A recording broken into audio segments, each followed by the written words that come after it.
ምዕራፍ 1 ባለው ቃል ላይ ይሆናል። የእግዚአብሔር ቃል እንዲህ ይላል። በይሁዳ ነገሥታት በኦዝያንና በኢዮታም በአካዝና በሕዝቅያስም ዘመን በእስራኤል ንጉሥ በዮአስ ልጅ በኢዮራም ዓመተ ምሕረት ዘመን ወደ ብሔር ልጅ ወደ ሆሴዕ የመጣ የእግዚአብሔር ቃል ይህ ነው።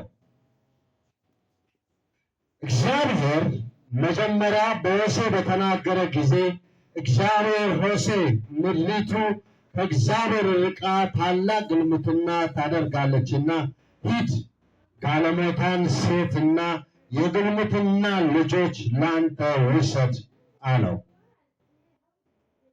እርሱም ሄዶ የዴቤልን ልጅ ጎሜርን አገባ፣ እርሷም ጸነሰች፣ ወንድ ልጅንም ወለደች ይላል።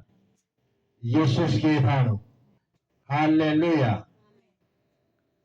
በዚህ ቃል ላይ ለሆሴዕ የመጣ የእግዚአብሔር ቃል እጅግ በጣም ከባድ ነው። የመጣለት ቃል እጅግ በጣም ከባድ ነው። እንደ ሥጋዊ በጣም ይከብዳል። እግዚአብሔር ደግሞ እስራኤላውያንን በይቅርታ ለመመለስ በሆሴዕ ነው የተጠቀመው። ይህች ሴት ጋለሞታ ነች። ይህች ሴት በዝሙት እጅግ በጣም አደገኛ ሴት ነች። ነገር ግን እግዚአብሔር አምላክ ሆሴዕን እንደዛ ነው፣ ይህችን ጋለሞታ ሴት ሂድና አግባ አለው። ምክንያቱም በዛ ምድር ላይ በእስራኤላውያን ላይ እጅግ በጣም በዚህ መንፈስ የተራባ ሕዝብ በጣም ስለነበረ ከእግዚአብሔር ደግሞ እጅግ ርቀውም ስለነበረ እግዚአብሔር ሆሴዕን ሂድና ይህችን ጋለሞታ ሴትን አግባ አለው።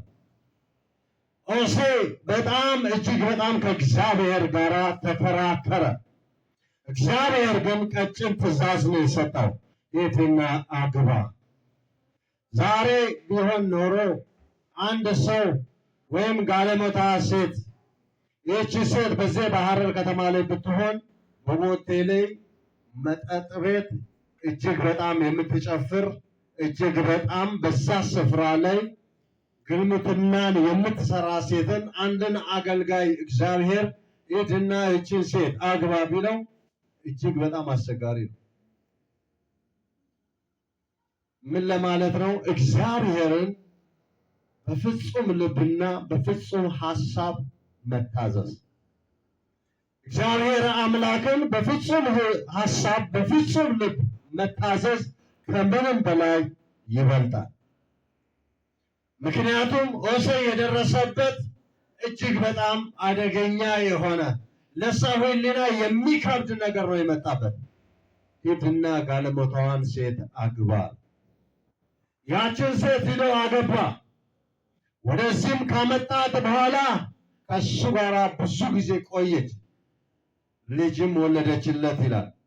ልጅም ከወለደችለት በኋላ ጥላውን ሄደችው። ወደ ነበረችበት ስፍራ ወደ ነበረችበት ቦታ ተመልሳ ሄደች። በሄደች ጊዜ ሆሴዕ ግን እግዚአብሔር እንደዚህ ነው ያለው፣ እግዚአብሔር ሆይ ይህችን ሴት ለምን አጋባኝ? ይኸው አሁንም ተመልሳ ሄደች። ወደ መጣችበት ስፍራ አሁንም ሄዳለች። ለምን አጋባኸኝ? እግዚአብሔር ጋር እጅግ በጣም ንግግር ሆነ። ይህ ሰው የእግዚአብሔር ሰው ነው። ይህ ሰው ታላቅ ነቢይ ነው። ይህ ሰው ባለበት ቦታ ላይ እጅግ በጣም የተከበረ የእግዚአብሔር አገልጋይ ነው። ሆሴዕ 38 ዓመት ሙሉ ለእስራኤላውያን ሲጸልይ የነበረ ነው። ስለ እስራኤላውያን ለእግዚአብሔር ሲማልድ የነበረ፣ ብዙ ጊዜ ትንቢት አምጥቶላታል፣ ብዙ ጊዜ ተናግሯታል።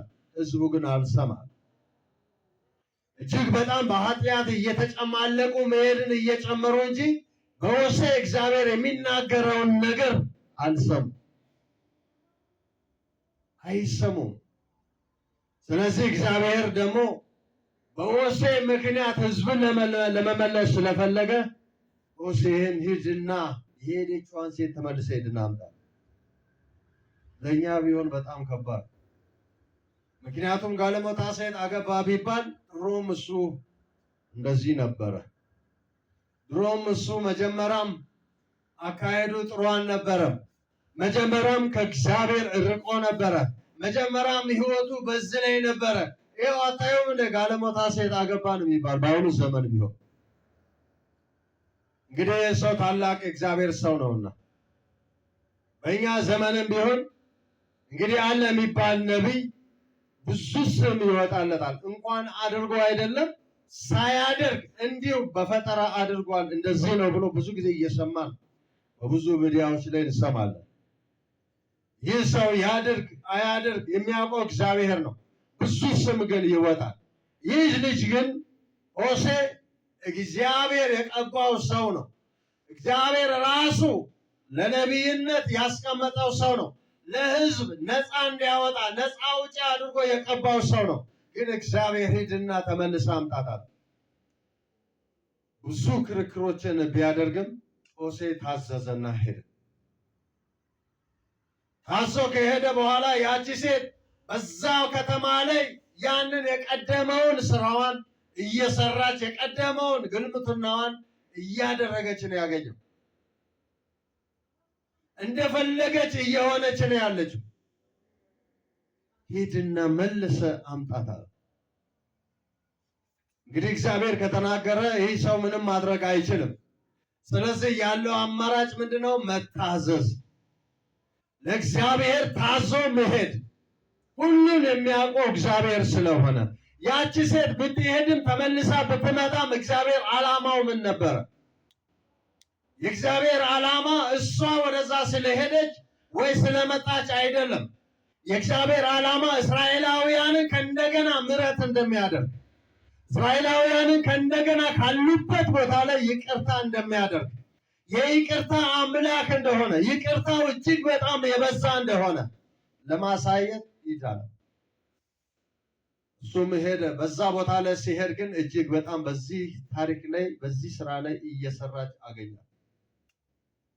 ባገኛትም ጊዜ ገንዘብ ከፍሎ ይላል እግዚአብሔር ቃል፣ እሷን ለማምጣት ገንዘብ ከፍሎ አመጣት።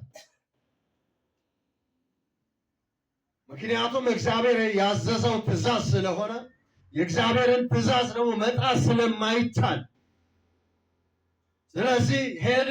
ከሄደም በኋላ ገንዘብ ከፍሎ ነው ያመጣት። በገንዘብ ተደራድሮ ካለችበት ህይወት ላይ እንድትወጣ ገንዘብ ከፍሎ አመጣት። ካመጣት በኋላ ግን እሱ እንደዚህ ነው ያለው፣ እግዚአብሔር ሆይ ለምንድን ነው ይሄንን በእኔ ላይ የምትሰራው?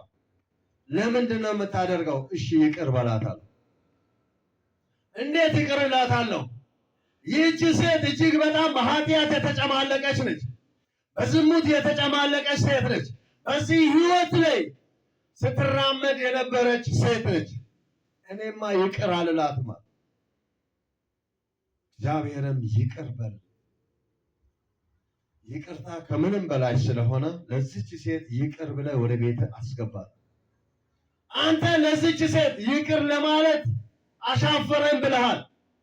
ለዚች ሴት ይቅር ለማለት እምቢ ብለሃል። እኔስ እስራኤላውያን እጅግ በጣም በኃጢአት በተጨማለቁበት ትናንትና ከግብፅ ምድር በባርነት ውስጥ ቀንበር የነበሩትን ነፃ አውጥቼ ዛሬ ያመጣዋቸውን ህዝብ እንዴት ይቅር አልልም? እኔ እስራኤላውያንን ይቅር የምለው ከአንተ በላይ ኃጢአት ስለሰሩ እኔ የይቅርታ አምላክ ነኝና ይቅር እላለሁ። አንተ ምችን ሴት ይቅር በላት። ኢየሱስ ጌታ ነው። ሃሌሉያ! የይቅርታ ልብ እግዚአብሔር ይስጠን። በእውነት የምህረት ልብ እግዚአብሔር ይስጠን። ሃሌሉያ! እግዚአብሔር አምላክ ይህች ሴት እጅግ በጣም በግልሙትና ህይወት ውስጥ ነበረችውን እግዚአብሔር ደግሞ በቀባው በራሱ ልጅ ላይ እንደዚህ አይነት ትእዛዝ አምጥቶ ሄድና አምጣት። ካመጣትም በኋላ ደግሞ ይቅር በላት። ብዙውን ጊዜ ሰዎች ኃጢአት ላይ ልንወርቅ እንችላል። በብዙ ነገሮች ላይ ወድቀን ሊሆን ይችላል። ነገር ግን እንደ እግዚአብሔር ቃል ይቅርታ ያስፈልጋል። ሁሉ ጊዜ በበቀል መራመድ ሳይሆን፣ ሁሉ ጊዜ ሰው ላይ እጃችንን በመሰርዘር ሳይሆን፣ ሁሉ ጊዜ ሰው ላይ ኃጢአትን በኃጢአት መጨመር ሳይሆን ለዛ ሰው ይቅርታ እንድናደርግለት ይፈልጋል እግዚአብሔር። ዛሬ በዘመናችን ይቅር የሚል ልብ እግዚአብሔር ይስጠን። አሜን። ይህንን ዓመት በመታዘዝ ማለፍ ይሆን። ይህች የቀረችዋ ጥቂት ወራቶች ናቸው። 2019 ሊመጣ ጥቂት ወራቶች ናቸው የቀሩት። ነገር ግን በዚህ ወራት ውስጥ እግዚአብሔርን መታዘዝ ይሆንልን። ወደፊት ስንጓዝ ከእግዚአብሔር ጋር መጓዝ ይሆንልን። እግዚአብሔር አምላኬ የመታዘዝ ልብን አንተ ስጠን። እንድንታዘዝ እግዚአብሔር ሆይ አንተ አድርገን። አሜን። የመታዘዝ ጊዜ ነው በሉት። እግዚአብሔርን መታዘዝ። እግዚአብሔር አምላክ በየትኛውም ቦታ ላይ እግዚአብሔርን ድምፅ እንሰማለን ካልን ጥሩን ብቻ ነው ለመስማት የሚያስፈልገው። እግዚአብሔር በጣም አስቸጋሪ ቦታ ላይ ሂድ ልለን ይችላል። በዛን ጊዜ ማጉረምረም ሳይሆን እውነተኛ የእግዚአብሔር ድምፅ ይምጣ እንጂ ታዘን መውጣት ያስፈልጋል። ዛሬ መታዘዝ ይሆነልን። በኢየሱስ ስም ጌታ ሆይ መታዘዝን ስጠን። የሚታዘዝ ልብን ስጠን። ይህንን ልብ አውጥተህ አንተ የሚታዘዘውን ልብ አስገባብን። እግዚአብሔር አምላኬ አንተን የምንታዘዝበትን ልብ ስጠን። ለቤታችን የምንታዘዝበት፣ ለስራችን የምንታዘዝበት፣ ለኑሯችን የምንታዘዝበት ሩሪ የሆነ ልብን አንተ ስጠን። ኢየሱስ ጌታ። ሆሴ እግዚአብሔርን እጅግ በጣም በአደገኛ ሁኔታ ነው የታዘዘው። እኛ ብንሆን በእኛ ውስጥ ቢሆን እጅግ በጣም አስቸጋሪ ነው።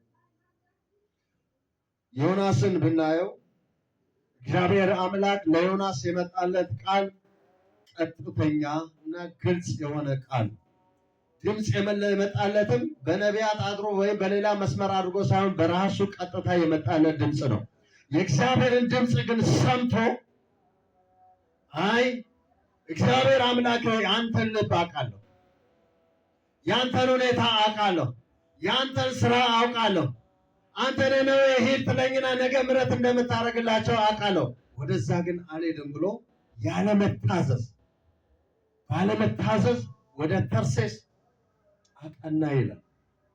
ወደ ተርሴስ የሚሄድ መርከብ አገኘና ወደዛ አቀና።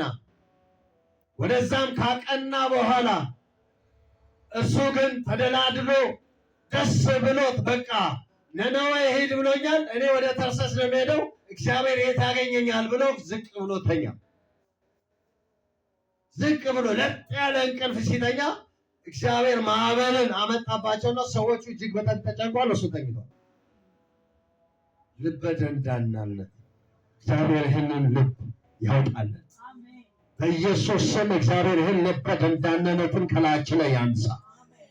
ልቡ ደንዳና ስለሆነ ከስር ተኝቷል። እነሱ እዛ በመርከብ ላይ ሆነው ይሸበራሉ። ይሄ ከብዶት ይሆናል እያሉ ዕቃውን ያወጡና ይወረውራሉ። ሁሉንም መወርወር ሆነ። ነገር ግን ማዕበሉ አልቆመም። ብዙ ነገር ሲያደርጉ ማዕበሉ ሊቆም አልቻለም። ምንድነው ይሄ ነገር? እጅግ በጣም ግራ ተጋቡ። ከዛም በኋላ አንዱ ዞር ብሎ ሲያይ ከስር ተኝቷል። አንተ ተነሳ፣ እኛ እዚህ ተጨንቀን ባለንበት ሰዓት፣ እኛ መግቢያና መውጫ አተን እህላችንን ወጥነን ማዕበሉ ሊገለብጠን መርከቢቷ እንደ ወደ ላይ ትነሳለች፣ ትወርዳለች፣ ልትገለበጥ በደረሰችበት አንተ ዘና ብለህ ትተኛለህ። ተነሳለህ። የት ሀገር ሰው ነው? ከየት ወገን ነህ? ብዙ ጥያቄዎችን ሲያመጡ እኔ ያለ የሚገርመኝ ነገር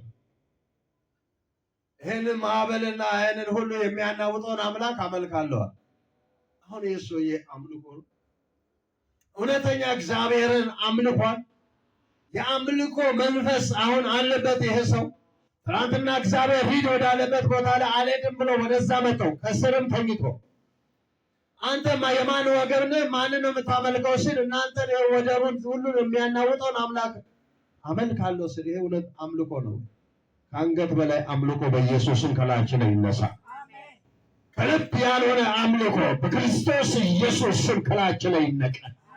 በጌታ በኢየሱስ ስም ይነቀል።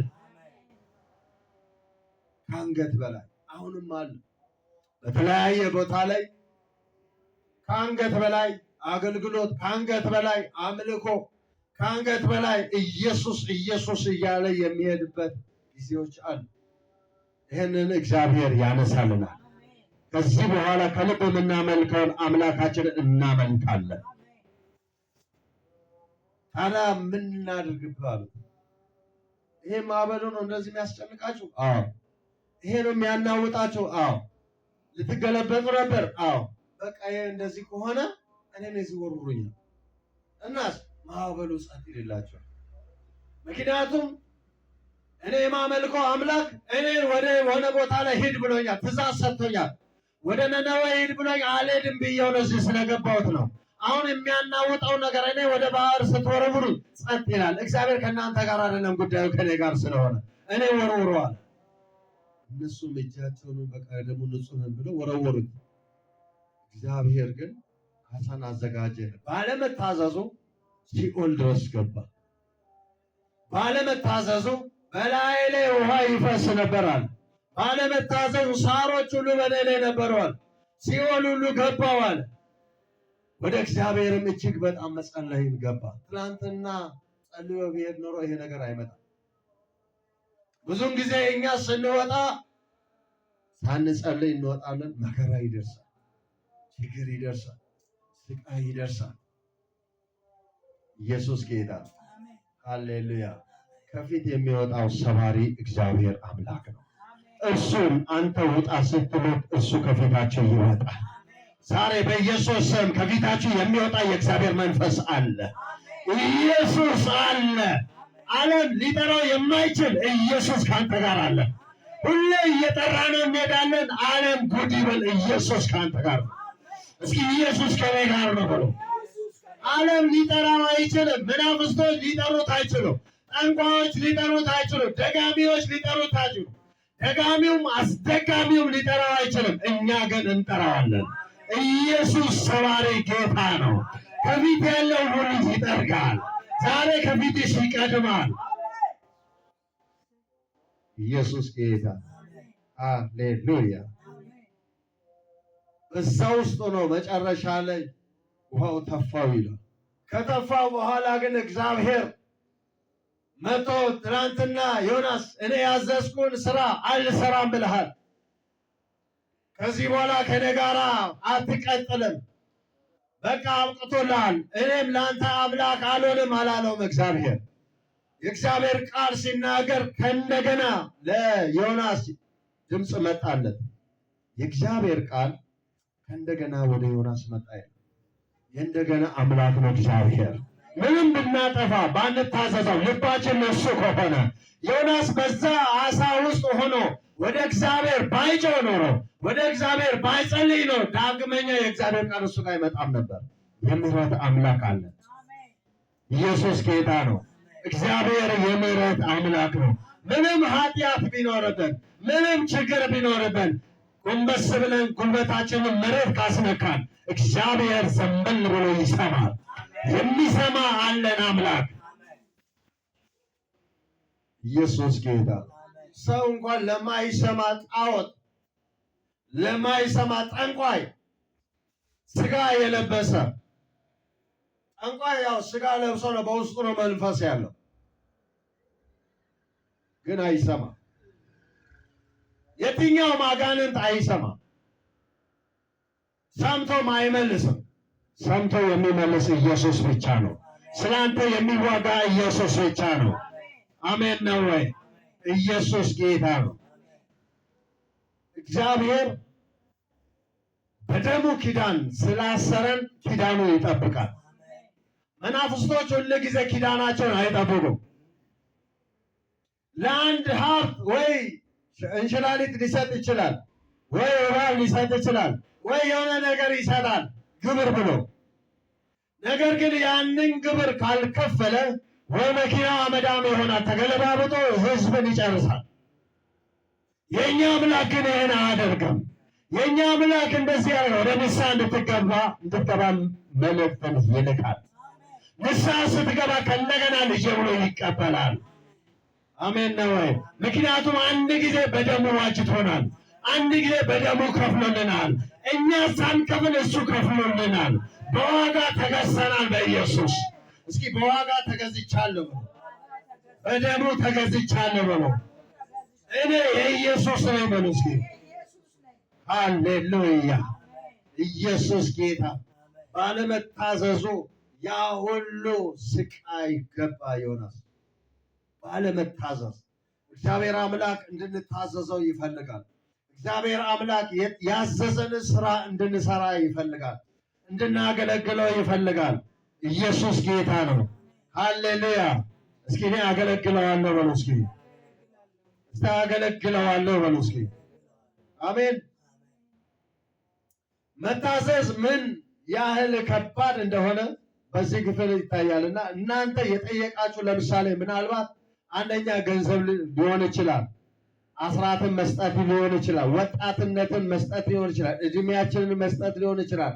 ስራን ለቀን በቃ አንተን ብቻ ነው ማገልገል ያለብን ብለን ልናስብ እንችላለን። የሆሴዕ መታዘዝ ግን ከዚህ ይበልጣል።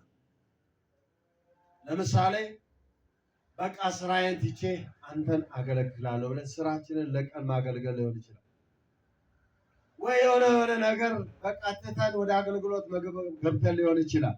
እንደ ሆሴዕ ግን የመጣ ትእዛዝ ቢመጣ መቋቋም አንችልም።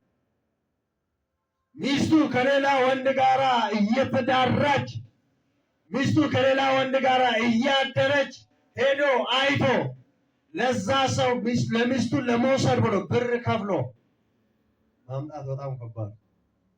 ኢየሱስ ጌታ። በሰው ባይቻል በእግዚአብሔር ይቻላል። ሆሴዕ በራሱ አቅም ቢሆን አይችልም፣ በእግዚአብሔር ኃይል ስለሆነ ግን ችሏል። ዛሬ የሚችል መንፈስ ይግባብን በኢየሱስ ስም። የሚችል መንፈስ ይግባብን። ከዓለማዊ ነገሮች የምናወጣብን ኃይል ይስጠን። መናፍስቶችን የምንመታበትን ጸጋ ይስጠን። ከዝሙት መንደር ውስጥ ያሉትን የእግዚአብሔርን ልጆችን የምናወጣበትን ጸጋ እግዚአብሔር ይስጠን። ማስተዋልና ጥበብን እግዚአብሔር ይስጠን። ኃይልን እግዚአብሔር ይስጠን። ከዛም በኋላ እግዚአብሔር ትእዛዝ ይመጣል። እግዚአብሔር ያዘናል። ኢየሱስ ጌታ ነው።